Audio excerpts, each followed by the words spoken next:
Hello বন্ধুরা, তোমরা সবাই কেমন আছো? আমি তো ভীষণই ভালো আছি। আজকে বানাবো পুঁই ছাঁচড়া।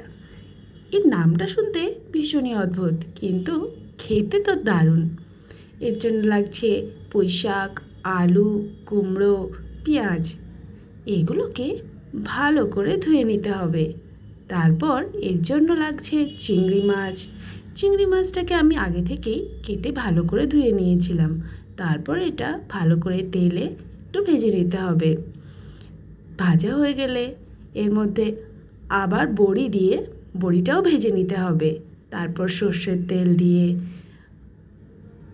তাতে শুকনো লঙ্কা, পেঁয়াজ দিয়ে, আলু দিয়ে ভালো করে ভেজে নিতে হবে। তারপর একটু হলুদ দিয়ে দিতে হবে। নাড়াচাড়া করে একটু ঢাকা দিয়ে দিতে হবে। একটু ভাজা ভাজা হয়ে গেলে এর মধ্যে কুমড়ো দিয়ে দিতে হবে। কুমড়োটাকে একটু নাড়াচাড়া করে তারপর এর মধ্যে দিয়ে দিতে হবে কাঁচা লঙ্কা। কাঁচা লঙ্কা যে যেমন ঝাল খাও, কেটে রাখা পুঁই শাকগুলো দিয়ে দিতে হবে। দিয়ে তারপর তার মধ্যে পরিমাণ মতো লবণ দিয়ে দিতে হবে।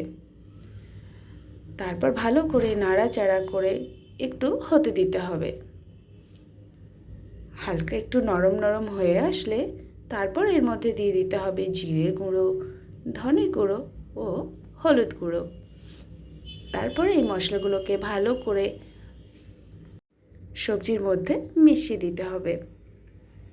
তারপর এর মধ্যে পরিমাণ মতো জল দিয়ে একটু নাড়াচাড়া করে ঢাকা দেওয়ার পর তারপর একটু গাঢ় হওয়া পর্যন্ত অপেক্ষা করে তারপর এর মধ্যে দিয়ে দিতে হবে ভাজা চিংড়ি।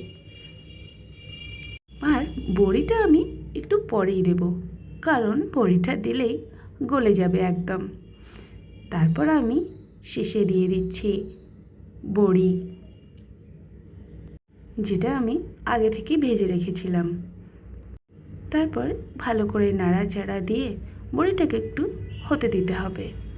বড়িটা হয়ে যাওয়ার পর তারপর এটি পরিবেশন করার জন্য একদম রেডি। কি বন্ধুরা, কেমন লাগলো আমার মায়ের হাতের পুঁই ছাঁচড়া? আমায় কমেন্টে জানিও।